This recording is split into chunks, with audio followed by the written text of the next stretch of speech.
Have you ever noticed how life seems to conspire in your favor the exact moment you stop forcing things?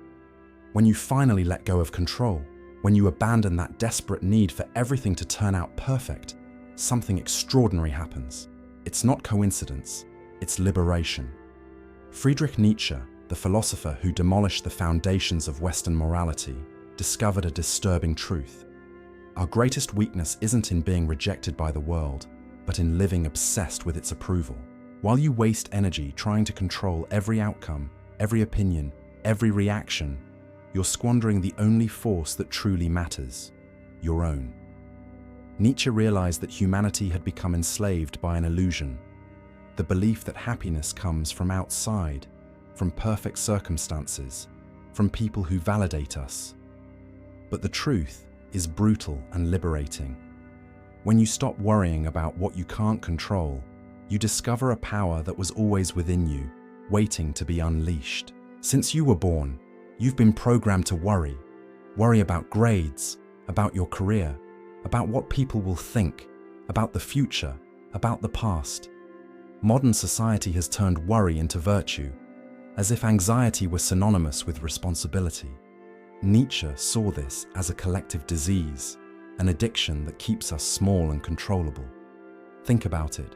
How many hours per day do you spend ruminating on situations that already happened, or anticipating catastrophes that may never occur? How many decisions do you postpone because you're obsessed with the perfect outcome? This mindset isn't natural, it was implanted. Nietzsche called this the herd instinct, humanity's tendency to seek security in collective anxiety. But there's a crucial moment in every conscious individual's life, the awakening. It's when you look around and realize that all this worry changed absolutely nothing. The things you feared most happened anyway. The ones you most desired came when you least expected them. And then the devastating question arises: what if I've been wasting my life worrying about things that are completely out of my control? Nietzsche believed this questioning is the birth of higher consciousness. It's the moment when you stop reacting to the world and start acting from your own will. Because there's an abyssal difference between living worried and living conscious. One paralyzes you, the other liberates you. Abandoning constant worry comes with a price few are willing to pay. You need to accept uncertainty as a permanent companion. When you stop trying to control every variable, you must live with the discomfort of not knowing exactly what lies ahead. For a mind conditioned to seek guarantees, this can be terrifying. Nietzsche knew this transition wouldn't be smooth. He himself experienced the isolation that comes when you refuse to participate in the collective theater of anxiety. When you stop worrying about the same things that torment everyone else, people start seeing you as strange, irresponsible, even dangerous. You'll lose the false sense of control that worry offers. You'll have to face the emptiness that emerges when there are no more mental dramas to fill your time. You'll need to live with the internal silence that arises when you stop feeding the constant noise of what-ifs and should-haves. But here's what Nietzsche discovered. This emptiness isn't the end, it's the beginning. It's the space where your true strength can finally breathe. Because when you stop wasting energy worrying about what you can't change, all that energy becomes available for what truly matters: your actions, your choices, your creation. The initial discomfort is the price of freedom, and those willing to pay it discover that living without constant worry isn't irresponsibility. It's the natural state of the awakened human being. Modern society has built an empire based on worry. Media, education, family, work. All systems were designed to keep you in a state of constant alert. Why? Because worried people are controllable people. Nietzsche saw this as a sophisticated form of mental slavery. Observe how it works. From childhood, you learn that worrying is being mature, responsible, loving. Worried parents are good parents. Worried employees are dedicated. Worried citizens are conscious. They've created a cult of anxiety where anyone not constantly tense is seen as negligent or selfish. The news bombards you with daily catastrophes. Social media endlessly compares you to edited lives.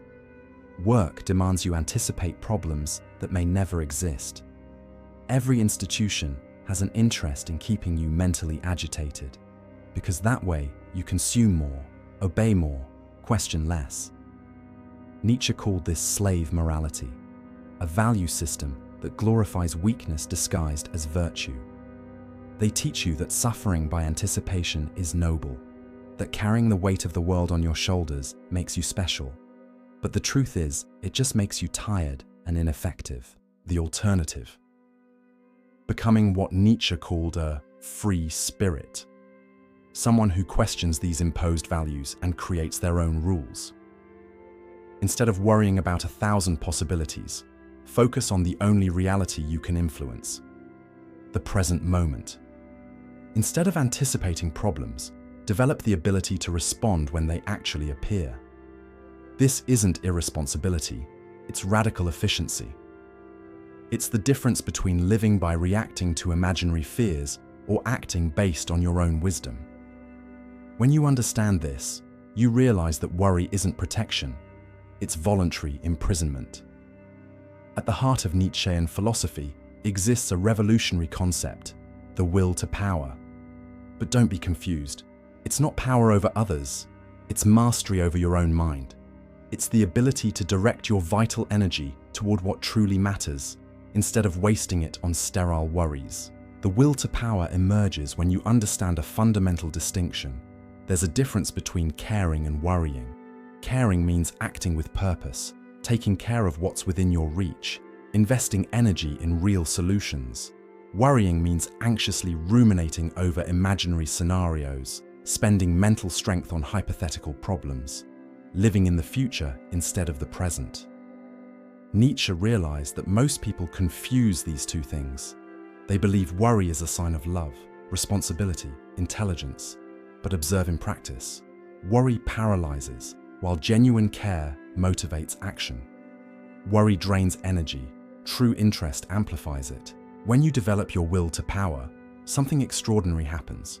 You stop reacting emotionally to every external stimulus and start consciously responding only to what deserves your attention. It's not coldness, it's wisdom. It's not indifference, it's focus. This transformation requires brutal discipline. You need to train your mind like an athlete trains their body. Every time you catch yourself ruminating about something outside your control, you must consciously redirect that energy towards something productive. It's a process of mental re-education that demands patience with yourself, but the results are undeniable. When you stop wasting energy on worries, all that force becomes available for creation, authentic relationships, and actions that truly make a difference. Your life stops being a series of anxious reactions and becomes a conscious work of art. Society taught you that not worrying is synonymous with negligence, coldness, or immaturity. Nietzsche proposes a radical redefinition. Stopping worry is actually the most courageous and responsible act you can perform. It's the difference between being a slave to your fears or master of your actions. Think of someone you deeply admire. Observe how this person deals with adversity. They don't become paralyzed anticipating catastrophes. They act. They don't waste time on hypothetical scenarios. They focus on what they can do now. They don't martyr themselves with worries. They channel energy towards solutions. This person intuitively understood what Nietzsche taught. Worry is a luxury that the truly responsible cannot afford. When you stop worrying, you're not abandoning your responsibilities. You're taking mature control of them. It's the difference between an experienced pilot who navigates the storm with calm and a novice who panics at the first sign of turbulence. Both face the same situation, but only one has the mental clarity necessary to find effective solutions. Nietzsche saw this as the supreme spiritual discipline. It requires training your mind to distinguish between what deserves your energy and what is merely mental noise. It's a purification process where you learn to filter the essential from the superfluous, the real from the imaginary, the useful from the destructive. This discipline doesn't make you insensitive. It makes you more present. It doesn't distance you from others. It allows you to be truly available to them. Because when you're not lost in your own worries, you can finally listen, feel, and respond to what's actually happening around you. Nietzsche proposed the most radical test to evaluate whether you truly understood this philosophy: amor fati, love of fate. It's not just accepting what happens, it's completely embracing your journey, including the moments when things went completely out of your control. It's the final proof that you've transcended the need to worry. Imagine you could see your entire life from above, like a complete movie. All the moments when you worried desperately, all the sleepless nights thinking about problems, all the catastrophic scenarios you created in your mind. Now observe, how many of these fears materialized exactly as you imagined? And of those that happened, how many did you solve by worrying beforehand?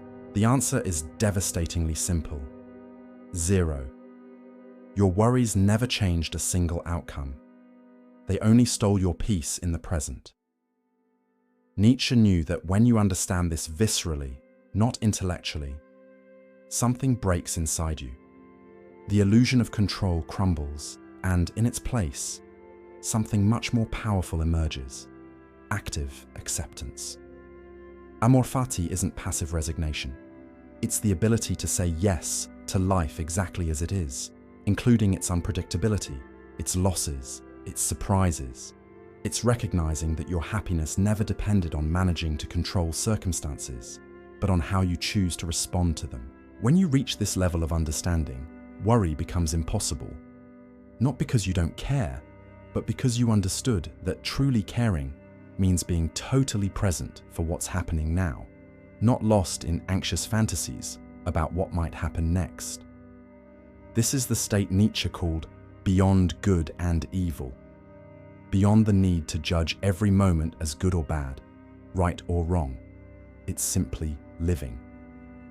We reach the end of this reflection with a truth that can transform your existence. When you stop worrying, you're not giving up on life. You're finally starting to live it. All the energy you spent on imaginary scenarios becomes available for real experiences. All the anxiety you carried transforms into authentic presence. Nietzsche showed us that worry is just fear disguised as virtue. It's the illusion that by suffering in advance you can avoid real suffering. But life doesn't work that way. It demands courage to dive into the unknown without guarantees, confidence to act without knowing all the results, wisdom to focus only on what's within your reach. When you internalize this, something magical happens. Everything starts working. Not because the world changed, but because you stopped fighting against it. You discovered the difference between being carried by the winds of worry or using those same winds to navigate toward your goals. Now I ask you, how many more years of life will you waste worrying about things you can't control? What version of you would be born if all that energy were channeled into creation, love, and conscious action? The answer is in your hands. The moment to stop worrying is now.